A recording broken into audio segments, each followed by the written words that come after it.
sjukaste jag sett.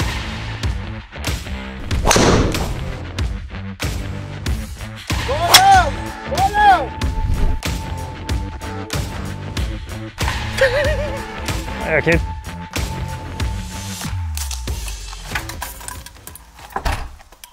Välkomna till dagens lite specialavsnitt skulle man kunna kalla det. Det är lite annat format på detta. Vi sitter här inne i våra lokaler i vårt konferensrum. Och Oskar, du är här. Jag är här.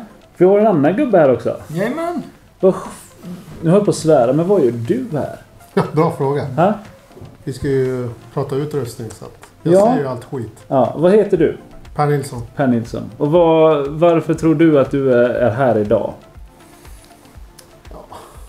Och utrustning i alla fall. Ja, vi hade ingen bättre. Nej. Bara gled in det. Nej, men du har ju jobbat med golf på massa olika sätt. Framförallt inom den kreativa sidan. Ja. Du är en duktig golfspelare. Du har spelat... har du varit professionell? Ja. Ja. Förstår. Ett renodlat proffs har vi med oss. Som inte hade pengar. Ja, precis. Som var tvungen att hitta på någonting annat. Exakt. Så du är med oss här idag. För du har ju ibland åsikter om saker och ting. Har jag lärt mig. Konsumerar väldigt mycket golf. Absolut. Det också. Så att, nu är det som så här då. Säsongen 2024 håller på att dra sig mot sitt slut. Och jag tänker att vi ska försöka sammanfatta lite utrustningsåret 2024. Vilka produkter har slagit, vilka kanske borde ha slagit, vilka har inte fått lika mycket uppmärksamhet. Och sen också kanske titta lite på vad tror vi ska komma 2025. Just nu i sittande stund så vet vi faktiskt inte så mycket. För att det är inte mycket som har läckt ännu. Nej. Så att säga. Så det är lite det vi ska göra idag. Ja. Tänker jag. Är ni med på det? Absolut. Gott är det. Men då tänker jag så här, om vi bara börjar, Oskar. Du som har stått i fitting typ 400 gånger i år. Ja, det är typ exakt 400 gånger. Med alla former av utrustningsbitar. Kan du säga vilken kategori av fittings, och det vill säga lokalt, är det något som sticker ut där? Är det järn, är det putter, driver, är det något som sticker ut? Jag skulle säga, vi lanserade ju putterfitting ganska sent på säsongen. Putterfitting har vuxit otroligt det senaste. Så det är väl det mest just nu. Men om vi ser överlag så jag kan faktiskt inte se ett samband. Nej. Utan driverfitting, woodsfitting, skafffitting, järnfitting är jätteblandad kompott. Ja. Nej, väldigt många som nya ansikten för mig eftersom jag inte har varit här sedan start utan jag har varit här ett år nu. Så många som har kommit tillbaka och byggt på vägen. Det är lite så jag vill lägga upp mina fittings, så att vi kanske tar en del här och så tar vi lite till och så håller vi liksom den här dialogen öppen hela tiden. Så att det har varit väldigt spretigt med fitting skulle jag säga. Helt enkelt. Men vad skulle du säga då? Du som observatör, om vi kallar det så, genom golfen. Kan du se någon form av ny kategori utrustning som man har börjat liksom se mer på tv bland amatörgolfare, klubbgolfare? Det kan vara teknik, det kan vara liksom... Kan du liksom bara, nu pratar vi väldigt stort, väldigt generellt. Ja. Alltså, vi kan ju lätt säga något som är stort, men det har ju funnits länge. Det är ju att det har gått över mycket till mallet putters. Alltså, det kan vi ju bara ta från touren med shuffler och annat. Från bladputten till det, men det är ju liksom... Det har ju funnits länge, men nu är det mer accepterat. Absolut. Och jag tror ju att... Alltså, det ser ju säkert ni också, att ni säljer säkert mer det. Ja, det är väl... Ja, jo, men så är det. Alltså, kollar man på statistik... alltså, renodlade bladputters ligger absolut inte i topp. Nej. Och jag tror ju att om du kollar en kollektion... Jag som själv då... jobbar med Cobra också, så ser jag liksom att det kommer ju liksom 1-2 bladputters, sen är det 5 stycken mallet-varianter. Liksom. Men jag tänker, ska vi bara ta på det? Det är ju någon form av typ en av årets golfhändelser, alltså på tourerna. Rory McIlroy sitter i en tv-studio och säger att Ja men fan, Scottie Scheffler han borde testa en mallet. Sen så är resten historia. Han gör det nästa tävlingen, vinner typ allt därefter. Ja. Han har spelat blad länge, byter till en mallet och går liksom och helt plötsligt har en typ säsong som Woods hade 0-0. Ja men typ alltså, det är fräckt. Med 7 vinster. Ja, 8 va, med OS tror jag. Rätt mycket pengar i alla fall. Ja, men just det här med om man kollar malletputter mot blad. Alltså, jag har ju alltid stått någonstans den här, okej, ingen bör spela blad. Det är min sån här åsikt när folk kommer in och frågar, okej, vad ska jag för putter? Vad som helst utom blad. För det finns ingen som tjänar alltså, i sin puttning på att spela blad. Det tror inte jag heller. Sen så ska man inte sticka under stolen med att tycker man en blad är jävligt snygg om man vill spela den. Alltså hellre ta upp en putter så du bara håller så här när du går och lägger dig och vill åka till puttervin och träna. Det är ju framförallt det som gör att du puttar bättre. Ja men så är det ju. Alltid. Så att, men absolut, du har en poäng. Mallet-putter är 9 av 10 bättre än en blad. Ja. Men som jag säger där, få bladputten där jag vill att träna mer puttning så absolut kör bladputter. Men du kör blad? Ja. Och du kör? Mallet. Men jag har nog några blad hemma också. Några. Som står på kontoret. Jag har också... Jag har många putters. Det är den putten man vill ha, men man kommer inte ha det. Jag brukar säga, det är den putten jag kommer ha när jag säger att nu kommer jag inte spela golf så mycket mer. Ja. Och ha den bagen som bara ligger där. Linksbagen. Exakt. Ja. Och då åker du i en sån, ungefär som lite bladsätt när jag inte alls bryr mig om hur jag spelar överhuvudtaget. Eller att jag inte lägger tid på det. Sånt sätt som måste ha. Sånt som bara står i ett hörn, ser snyggt ut. Det ska bara... Kan vi göra fitting på ett sånt sätt? Nej, det behövs inte. På ett showroom det är att den måste komma upp i en viss nivå hur dyrt det är. Ja, exakt. Det är fittingen i det sättet. Ja. Under 70 är inte acceptabelt. Under 70 är inte acceptabelt om du ska ha ett set stående på kontoret. Är det det är Oscars take på det. Det är min Bra. Men jag tänker så här då. 2024. Ja.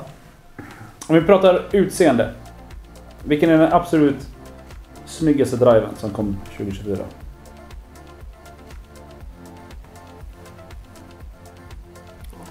Så någonstans ligger det ju lite mellan. Jag måste säga att Cobras nya var ju en stor... Dark Speed ligger ju bra till. Nu pratar vi utseende bara. Ja, utseende. Och jag måste ju faktiskt ge Titleist GT när man räknar att det är 24 år. Ja, men det är det. Och jag tycker den... För att jag inte riktigt... Den här päronformen och träffytan som Titleist alltid har. För mig att se på den har varit så att det kan både stiga höger och vänster. Ja. Alltså... men när du ställer nu ser det ut på ett annat sätt lite. Ja. Oskar? Nej, jag kan bara ta tillbaka det till när du och jag satt på alla de här mötena om vilka produkter kommer 2024. Vilken man reagerade mest utav om vi ser helhet. Vi ser till huvud, headcover, liksom helheten. Så ta Cobra. Darkspeed? Det tycker jag. När vi såg den 8-gradiga driven på Öjared när vi stod där förra hösten. Fan vad vi älskade den. Ja, men det gjorde vi. Det gjorde vi. Inte för att någon frågar mig, men... Du kan fråga dig själv. Ja. Jag kan faktiskt hålla med. Utseendemässigt, Cobra Darkspeed, framförallt LS-huvudet, är... Snabbt. Ja, men den är snabb, den är snygg, den är sömlös. Du har karbontoningen på toppen. Alltså den även under till inga... Jag älskar hur som tog bort allt det här med färger. Bara gjorde en liksom svart stealth mode. Det var inget svårt att ta sig till den. Nej, verkligen. Nej, men verkligen inte. Så det kanske vissa inte kanske slår den bäst. Men många har börjat spela den mer. Men, men så, nu pratar vi bara utseende. Ja. Det gör vi. Så vi vänder på frågan. Om vi pratar prestanda. Du som har stått mycket i fitting. Vilken driver har funkat bäst? Funkat bäst skulle jag säga. Alltså det här är lite svårt att svara en produkt på. Jag har 2 stycken storsäljare i fitting i år. Där vi har Ping 10K. Den är högt uppe. Men Paradigm AI Smoke Triple Diamond är faktiskt den mest sålda i fitting. Jag skulle säga att det är en riktigt schysst produkt om någon vill slå väldigt långt. Som ändå är någorlunda förlåtande. Sen så ping 10K, det går inte att slå förlåtenheten i den. Så är det någon som inte träffar fairway, ja då är det den driven man ska ha liksom. Men det är nästan lite kategoribasis också. Ja, alltså vi har en driver som passar en väldigt bred grupp golfare. Som behöver lite mer assistans när det kommer till dispersion. Sen har vi en driver som vi vet presterar när det kommer till längd. Ja men exakt, så tar vi MOI som exempel som 10K står för 10K moment of inertia liksom. Det svenska för det tröghetsfaktor. Så att Tyska då? Det ska vi inte gå in på. Även om jag är lite tysk kan jag inte så mycket tyska. Men nej, jag skulle säga att Ping har löst det jäkligt bra att få en schysst förpackning på en driver som går extremt stabilt men ändå behåller låg spin. Oftast går man ju på en snäll driver och så jag då till exempel som behöver en snäll driver men jag slår långt men jag slår snett. Vill ha ner i spinnen. Där har faktiskt Ping gjort en produkt som aldrig tidigare existerat. Om du bara får välja en då? Nej, jag skulle säga bäst prestanda Pingen. Ping 10K. Har du något att flika in? Du som kanske ändå inte har slagit alla klubbor lika mycket på samma sätt. Men har du sett någonting? Känner du någonting? Så ryktet i sig är ju att Pingen har det. Utan tvekan. Ja, men så att vi har en standard specs på Ping här i fitting-sammanhang nästan. Alltså Ping 10K med 19 high TPT. Sjukt bra kombo, det är det chefen kör och han är väldigt, väldigt nöjd med. Ja, men det är Gugge specs på det. Är det. Den funkar för det mesta. Min pappa tog ju det också. Till exempel. Ja, men det är många som har gått härifrån och sen är det väldigt många som har gått härifrån med AI Smoke Triple Diamond med 17 low på TPT också. Så att de spelsarna är ganska heta. Så då lite driver. Jag tänker att vi ska fortsätta samma runda. Om vi går över till järnset, Per. Snyggaste järnset som har funnits på marknaden i år. Snyggaste. Det kom ju en snygg här. Det kommer? Nej, det kom ju en snygg här nu på slutet. Vilken tänker du på? Om det nu Callaways, den svarta. Ja, men den är ju definitivt. Ja, men det gör den. Den är definitivt. Ja, så det var ju får jag faktiskt ge dem. Ja. Förlåtande. Är det någonting med svarta järn? Det är alltid lite. Det Det ligger ju nära. Sen var det ju nästan att det varit lite för trendigt ett tag. Ja. Men det blir ju så. Alltså, det där gör ju leverantörerna jäkligt bra. Man går på krom ett år och sen så för man in lite svart och så tröttnar man lite på kromen. Går till svart. Tröttnar på svart. Den kom på krom. Ja. Det där är lite... Men det blir nästan snyggare tycker jag när det blir lite svårt att få tag i. Eller om det blir lite för dyrt. Då blir klubbar nästan... Ja, men ta Callaway T-Fusion och så den heter. En ihålig players distance järn. Alltså ganska lite offset på den klubban. Svart kostym. Standardskaftet. Ja, men small toppling. Standardskaft med DG Mid Gunmetal finish. Alltså det är en läcker klubba. Ja, det kan man inte säga så mycket annat om. Nej. Faktiskt. Min röst går till den också. By far. Ja, har vi 2 på T-Fusion alltså. Sitter och funderar på om det finns något annat som har kommit ut i år. Men det... När kom dina igen? 201-erna. Alltså den versionen du har? Nej, de är ju 4 år gamla tror jag. Ja, Mura kör ju 5-årscykler på sina klubbar. Så att det... I den fabriken? Nej, precis. Jag tänkte om de svarta kom senare. Nej, de svarta brukar komma 1 år efter på Muras 502 kom i svart i år va? Ja, precis. Men så, svarta järn, jag är inne på mitt andra svarta set i år. Jag körde PSG först, nu kör jag Mura. Ja, men jag har inte haft svarta järn sen Cobra hade väl någon sån här MB-historia med lite men svart med orange. Ja, men precis. Svart med typ ett orange streck. De hade jag för det var ett par år sedan. De borde jag aldrig haft. Men det var de senaste svarta. Så i år kände jag att jag vill bygga på svart. Men så, vi vet ju Titles brukar ju släppa andrårsstryken brukar de släppa svarta järn också. Ingen aning för det kommer komma till nästa vår. Nej. Men de har väl en T100 som de släpper en gång edition på bara. Nej, men de brukar ju så här, de har ju 2 cykler. Eller sen kanske de har någon annan släpp också. Nej, men det är bara T100 brukar de släppa svart på. Ja, och T200 även förra året också. Sen såg jag, var det Jimmy Walker nu som hade bladen i svart på Ja. Fy fasen vad snygga de var. Ja. Det är coolt. Ja, men snyggaste järnet i år då, uppenbarligen så är det T-Fusion från Callaway. För vad är den kategorin? Ja, för alla kategorier. Jo, men jag menar att de gör klubbar som är lite i det. Det är inte den kategorin som brukar vinna.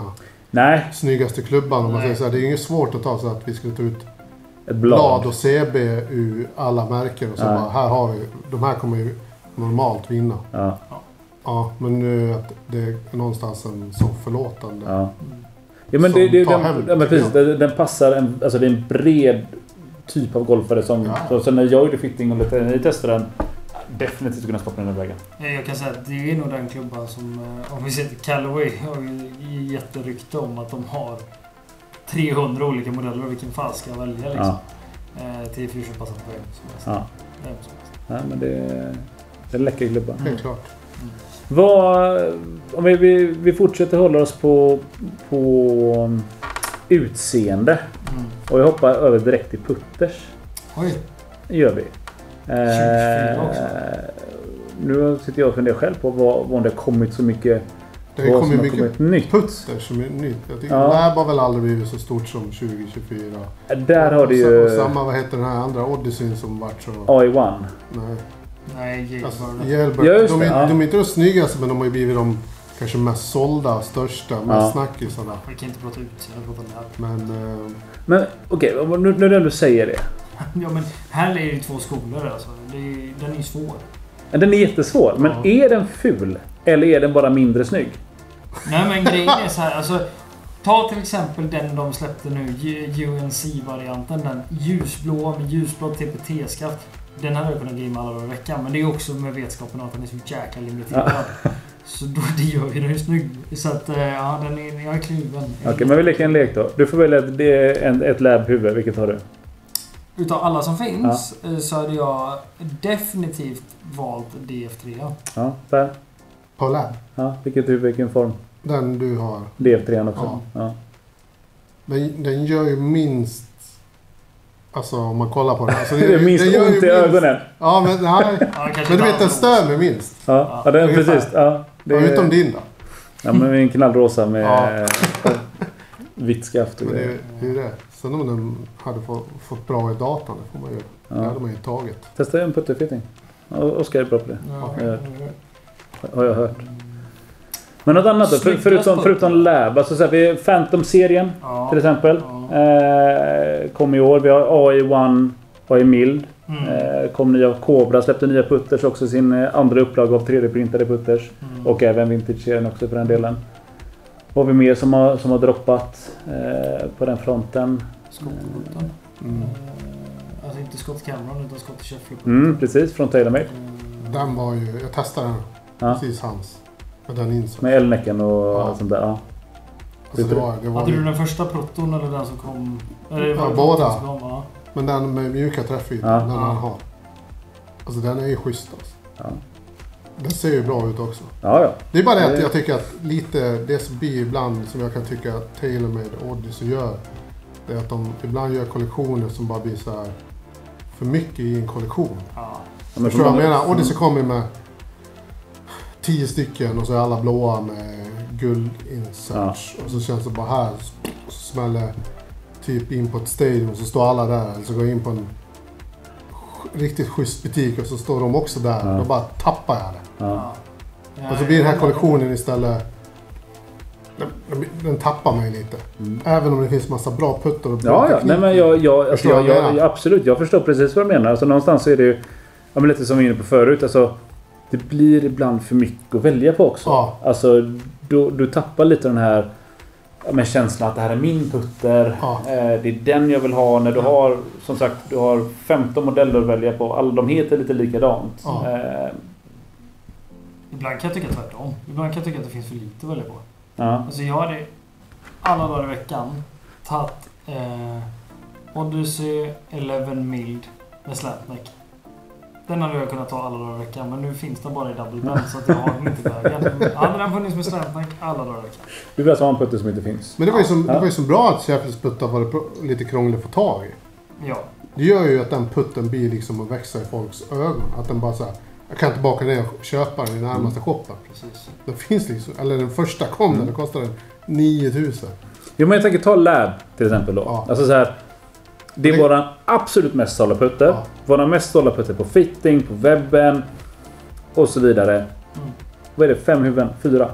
Och så 2 storlekar på ett huvud. Ja, men så här, alltså, där har man någonstans streamlinat det sjukt enkelt. Och istället jobbat med custom. Alltså, okej, vi har 4 huvudmodeller. Du har 4-5 skaft att välja på. Du har 4-5 grepp att välja på. Du kan välja olika färg på skaften. Du kan välja olika färg på huvudena. Du kan välja vilken siktning du vill. Men kolla Jailbirden till exempel. Sjukt stor som hade det inte varit lite roligare att ha den som det stod 360 eller 380 under, som de släppte limited edition, som var svart, vit och med superstroke på från början. Nu är det klart som fast det är samma putter, men det hade varit mycket roligare. Ja, men tänk istället om du hade kunnat göra då typ en Jailbird som så på custom. Du kan välja själv. Jag vill ha gröna och blåa linjer. Och jag vill ha blått insert. Alltså så här. Varför finns det inte... Oj, ursäkta. Varför inte fler tillverkare, tror ni, som inte jobbar med det sättet? Så, som till exempel Lab gör, där du kan välja färg på... Jag tror att det är så här, vi ska få ner leveranstiden, för hur många har vi inte som tycker att 57 veckor är långt på Lab? Men det är fortfarande på att det mesta. Exakt, så folk väljer att vänta. Men jag tror också att det har lite med att göra att alla kanske inte vill lägga 7000 på en putter, utan det måste finnas en massproduktionsvariant också. Ja, men de kostar ju fortfarande massa pengar. Men de kostar fortfarande 3000 spänn. Ja, men jag tar en AI Mild till exempel, det är 5000. AI Mild är ändå 5000, men säg en vanlig AI One, den är ju liksom 3 500. Det är ju rätt stor skillnad mot 7000. Verkligen. Sen så här, jag tittar på min putter till exempel, nu är inte den från 2024, men jag har en helt vanlig Odyssey Toulon putter, men bara för att jag har specialdesignat den själv så älskar jag den. Men jag hade förmodligen bytt ut den redan om jag hade en helt vanlig. Det tror jag, för att så bra putter inte heller, så jag hade det såg vi. Du skulle haft en vanlig. En mallet. Alla ska ha mallet. Men okej, är det någonting som jag tänker 2024 någonting som inte har varit så hett? Säger du, Per? Någonting som du känner så här, det här blev jag lite besviken på. Det här hade jag hoppats mer av, eller någonting som någon produkt som vi ska inte sitta här och hänga ut någon varken tillverkare eller modell och sådär, men är det någonting som man hade hoppats mer på? Svår fråga. Jättesvår fråga. Ja. Men tänker du om någon sitter på svaret, eller då ska jag?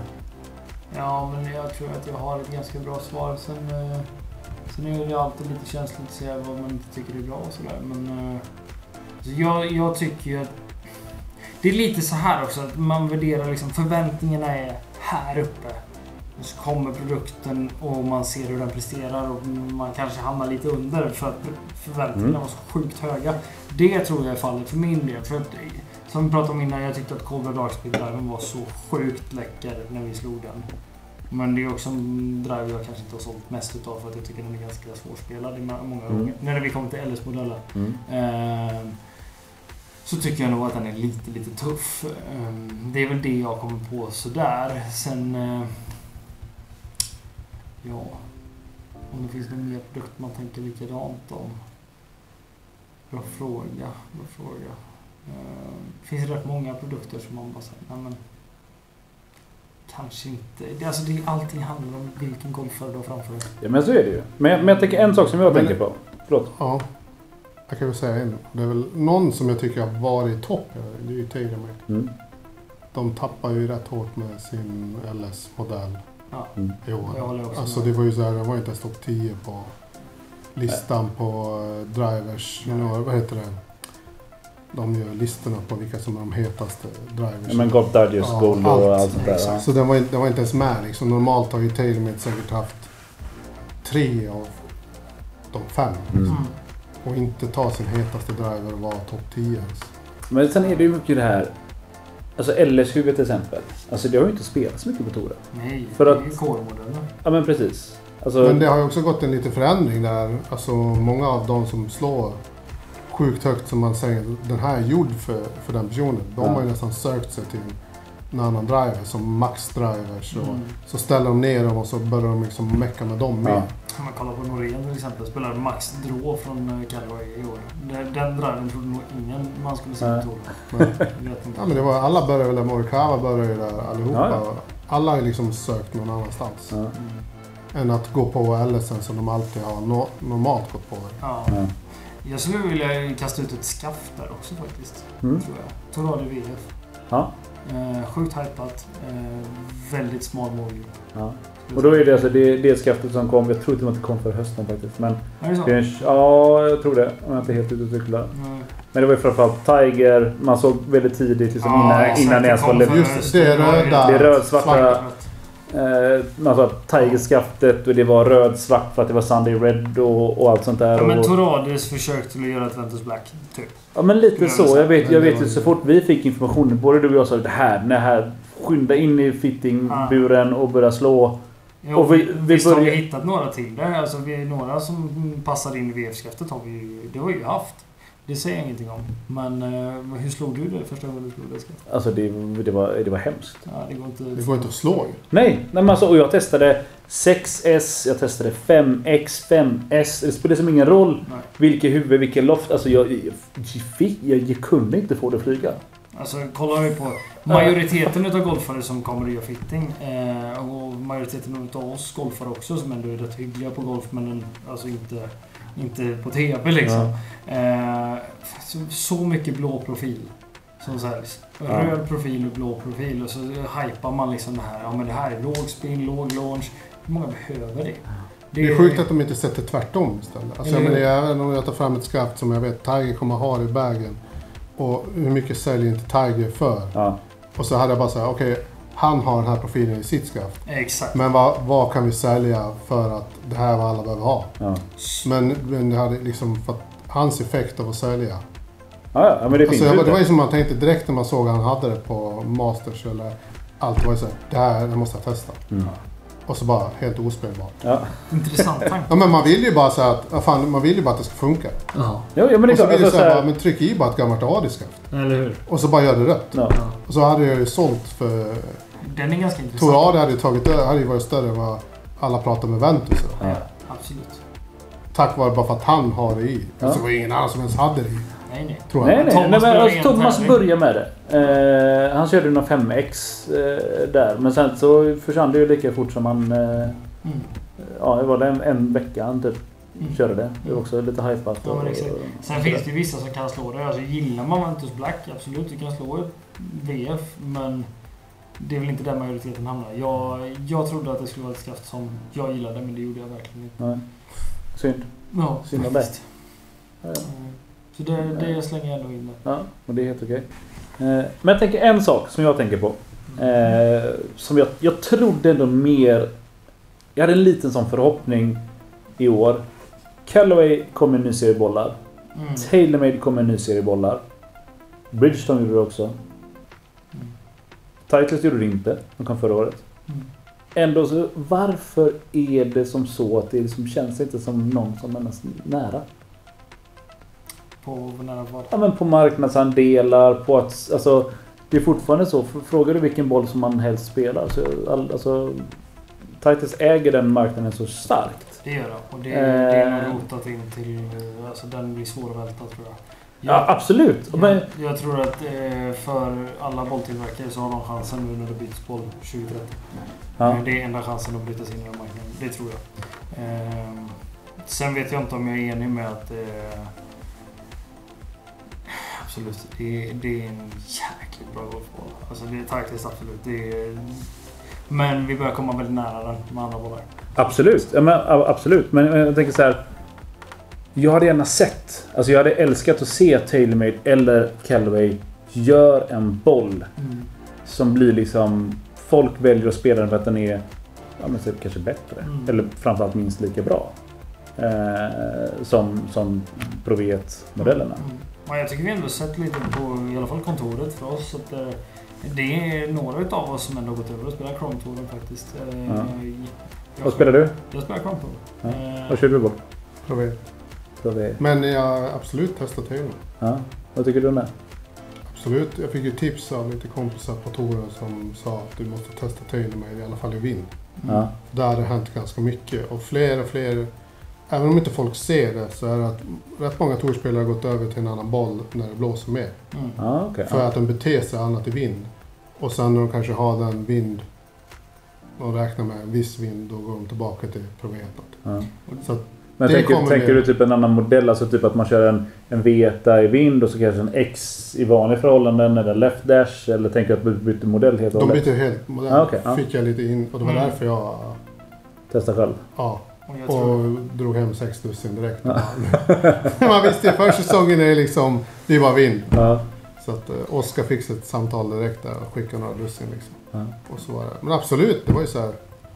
Alltså, det kan jag ju absolut tänka. De andra kanske har gått in och liksom börjat med andra dimpers och allt. Så den tar vind på ett annat sätt liksom. Mm.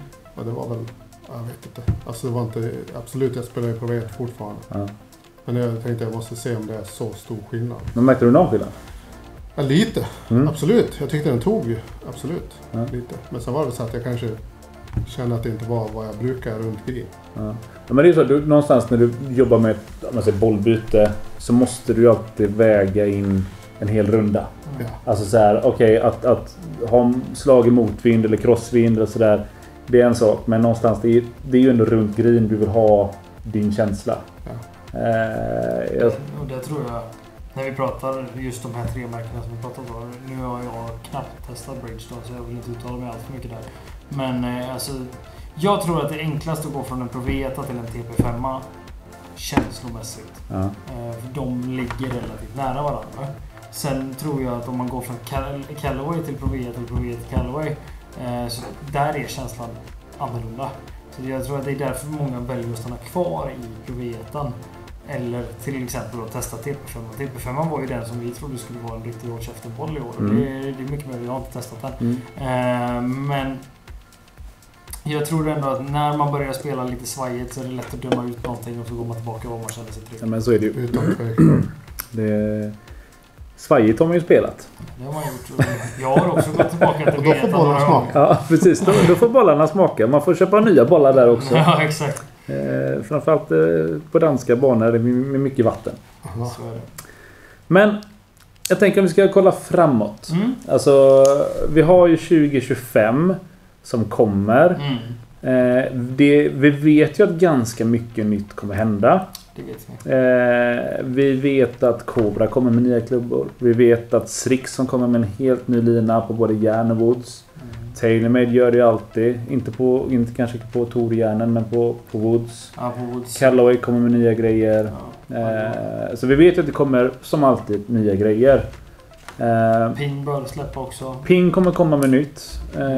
Kommer de göra? Ingen aning. Någon som hade råkat lägga upp en headcover på eBay tror jag eller någonting. Men vi har ingen aning om det är korrekt eller inte. Men det låg en bild på eBay jag såg på Instagram förra veckan. En vitblå headcover står G440 på. Sen om detta är korrekt eller inte, det vet jag inte. Men det var det är mer än vad jag har sett. Skönt att det kunde säljas. Ja, exakt. Det var ingen som vet värdet. Det är ingen som vet vad. Och det är ingen som vet vad den heter heller. Så vi är ju inte säkra på att det är det som den kommer att. Jag har ingen aning ännu. Vi får reda på det innan veckan, tror jag. Det är sant. Men, exakt. Men vad tror... Jag tänker så här, vad tror ni? Om vi säger så här, om du skulle representera liksom spelaren, golfspelaren, vad skulle du vilja se mer utav 2025 utrustningsmässigt?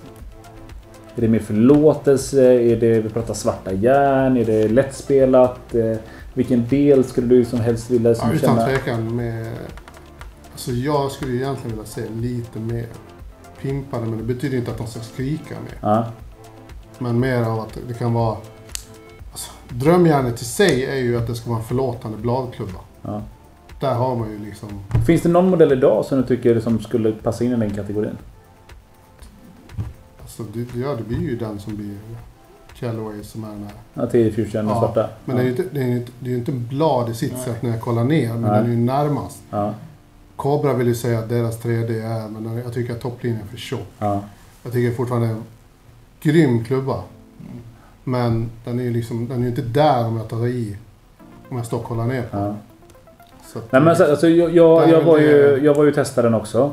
Den 3D-printade klubban.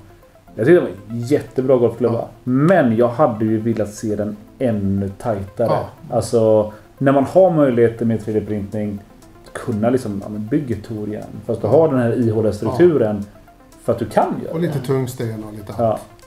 Och så lite svart ibland. Vad tror vi om, nu bryter jag lite så här, vad tror vi om 3D-printade klubbor? Är det något som kommer, alltså Cobra har ju varit lite pionjärer inom det. Egentligen sen länge. Alltså Ricky's Wedgar är 3D-printade, de har gjort det till Bryson. Nu var det första kommersiella liksom sättet, men tror vi att fler tillverkare kommer liksom haka på det? Bra fråga faktiskt. Jag är lite tvådelad. Jag tycker att 3D-printing är en jäkla fördel för att få allting tight. Alltså att vi bygger samma loft, samma lie.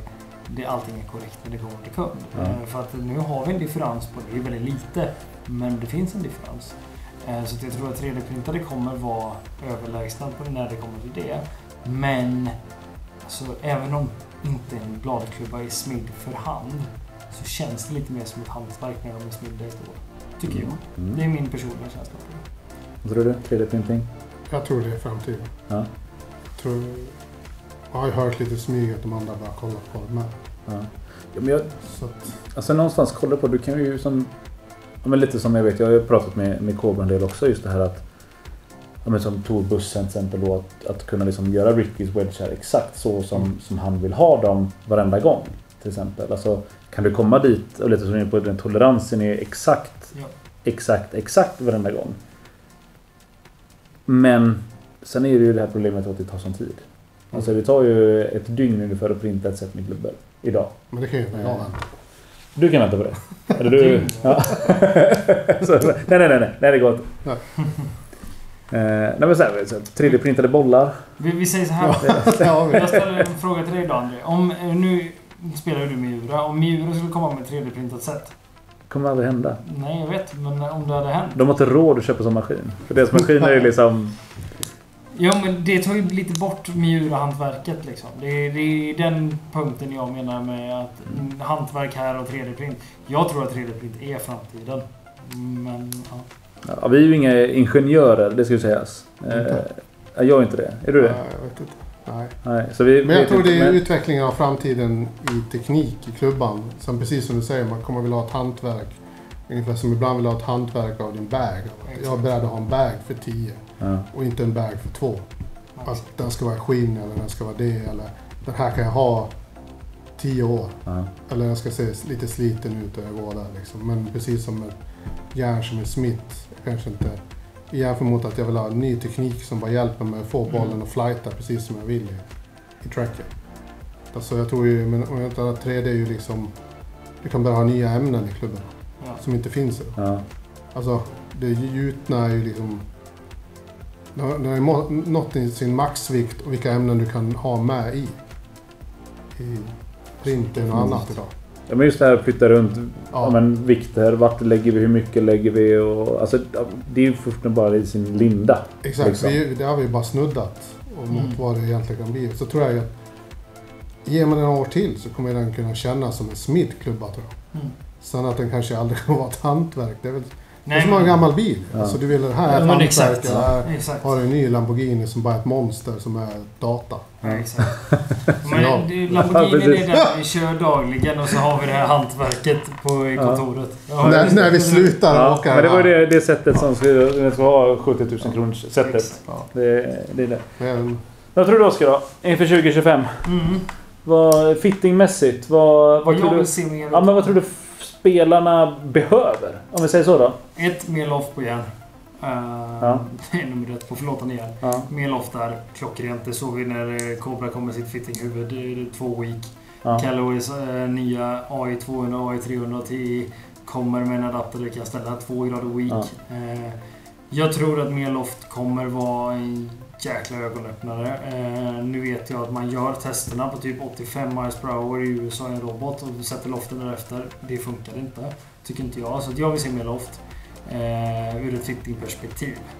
För att beställa en klubba med mer loft, det kan vi göra. Men vi kan inte alltid testa det. Sen vill jag se fler drivers som inte bara går och göra upright. Ja. Jag vill gärna kunna både som tightest och Ja. jag vill hamna mer med att vi har en helhet för att alla behöver inte ta bort en slice. Ja, men så är det ju. Inte träffa bollen på tån. Jag använder ju live-vinkel väldigt mycket för att optimera bollträff snarare än styra bollstart.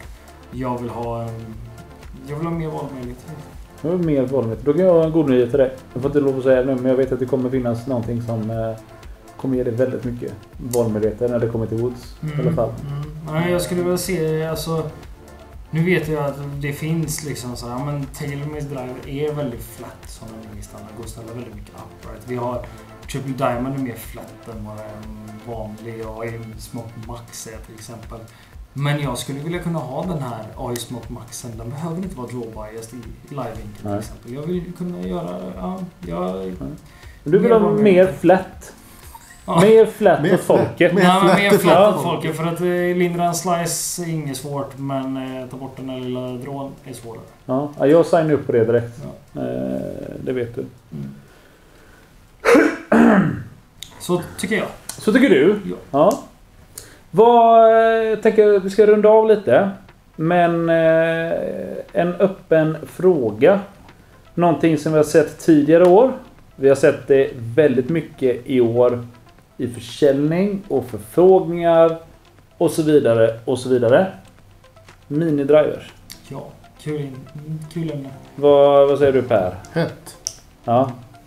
Någonting du saknar? Ja, det tror jag fler skulle gå på. Ja. Utan tvekan. Det är ju stort, men det är liksom mycket för de duktiga lite av att jag tror man ska kunna utveckla det hårdare. Ja. Alltså till alla. Oh ja. Jag tror ju inte liksom jämt att minidriven blir liksom lätt för alla. Nej, men som jag kollar man på senaste, vi har jobbat med TaylorMade minidriver. Ja. Men det 4:e året nu har de släppt, eller 3:e kanske. Alltså vi har ju tagit in allt vi har kunnat. För att det är en sån efterfrågad produkt. Vi har liksom sagt det till mig, ja men kan vi få ta 100 stycken? Nej, ni får bara 20. Okej, men då tar vi de 20. Och så försöker vi liksom, så för vi vet att det är en efterfrågad produkt. Men vi kan inte göra fitting på det. För det finns inga fittinghuvuden, det finns inga liksom skaft, utan det är stockprodukter. Men det säljer så bra för att det finns en hype kring det. Och nu såg vi i år Callaway kom med ett svar på en minidriver. Jag har testat dem båda. Alltså jättebra produkt. Alltså magisk bra produkt. Jag trodde jag skulle tappa mycket mer längd när jag testade. Alltså så här, det var typ... Slår du din minidriver längre än vad du driver? Jo, men alltså jag kan liksom, när jag slog en minidriver Carra 260. Liksom med en skaftlängd på 43,75. Jag trodde jag kan 240 kanske, trodde jag så här, men när man väl liksom hittade ett tempo och så där, så den flyger ju lika bra som en vanlig driver. Jag tror att många går in med inställningen att fasen, jag ska skaffa en minidriver för att jag slår drivern dåligt. Ja men precis. Det var lite så du gjorde också, André. Men jag var en djup svacka. Jag har faktiskt gjort en fitting riktigt på... Ja, djup. det var det. Alltså jag var under marknivå med min driver. Det var nästan... Flat. Ja, alltså det var flat. Ja, flat i folket. Nej, men jag har gjort en fitting på minidriver. Jag har gjort några stycken, men en som jag kände mig riktigt stolt över. Och där är det att man går in och kollar på kanske... Han har en driver som flyger riktigt bra och går väldigt långt. Komprimerar båden sjukt bra. Går upp på trä 5. Vi pratar om det. Hur många beställer en spon idag? Inte jättemånga. Om vi tittar på trä 5 då, så kan vi få ut ganska mycket längd utav den om vi slår bollen på ett korrekt sätt.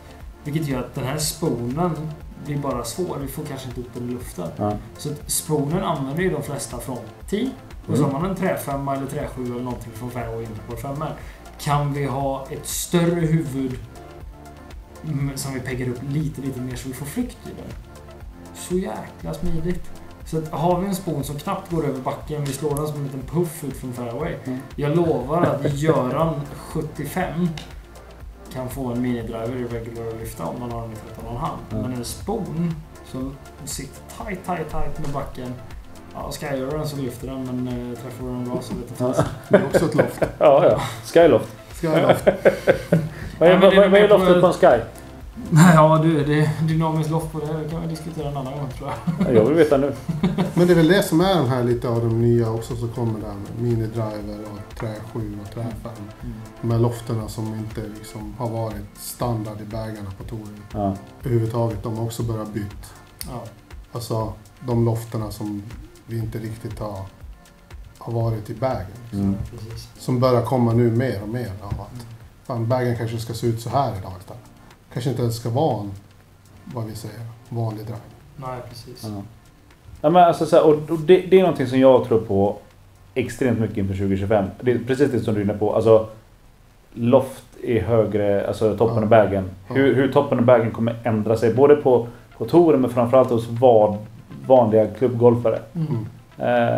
Alltså mer loft åt folket. Ja, men det är Mer flat åt folket och mer loft. Ja. Ja, det är... Ja.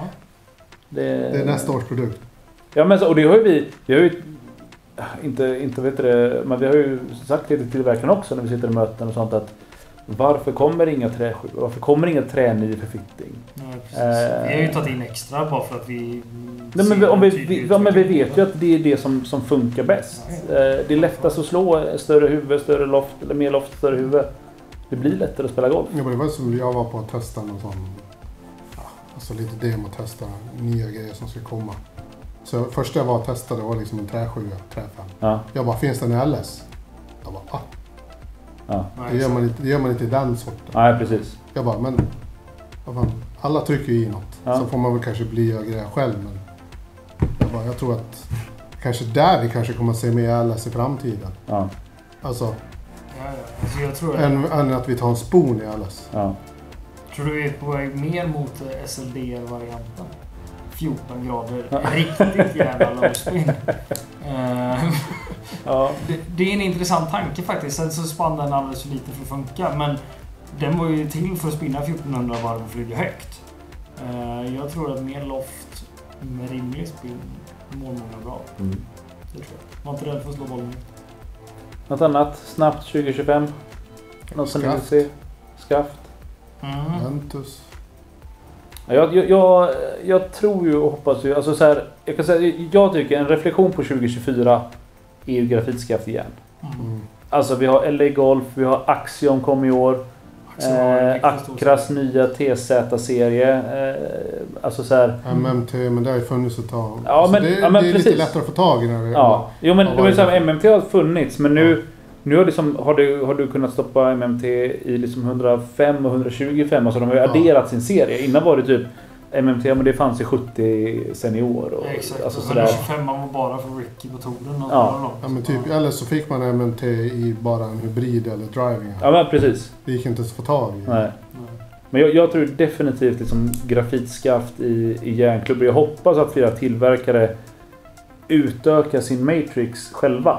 Alltså när det kommer till custom-val. Att det ska finnas bättre alternativ för grafitskaft. Och sedan, men vi har en variant. Vi har ett recoil, vi har MMT eller sådär. Men också så att tillverkarna stoppar in det i sina fitting-kit. Ja. Men alltså, jag kan bara säga vad jag själv har gjort i år. Jag bytte från stålskaft som jag har spelat samma stålskaft i 10 år. Bytte ett grafitskaft bara för att jag tyckte de var snygga från början. Ja. Det stod ett sätt i verkstaden som bara fasen vad snygga. De ska jag ha. Jag klickade hem ett helt sätt utav dem. Men så jag älskar det. Jag skulle aldrig kunna tänka mig att inte ha dem längre. Ja. Vi ska byta din också ju. Du ska testa på grafitvärlden. Absolut. Eller golf. Ja. Det blir hur bra som helst. Jag ska helst inte göra något. Det är min tanke. Ja, men du behöver inte. Du bara titta på den. Det är som den här driven som du ställer upp och så trycker på en knapp. Det är dit vi kommer komma. Ja. Det är 2026. Det är det. Taylormans nya Rocket Balls. Ja. Ja, men jag tänker att vi nöjer oss lite så, pojkar. Ja. Vi är bra på att köta. Kort och gott. Men tusen tack Per för att du ville göra sällskap här idag. Och Oskar, vi syns ju ganska ofta, du och jag. Det gör vi. Men vi nöjer oss så. Och så säger vi tack och adjö för idag. Hej.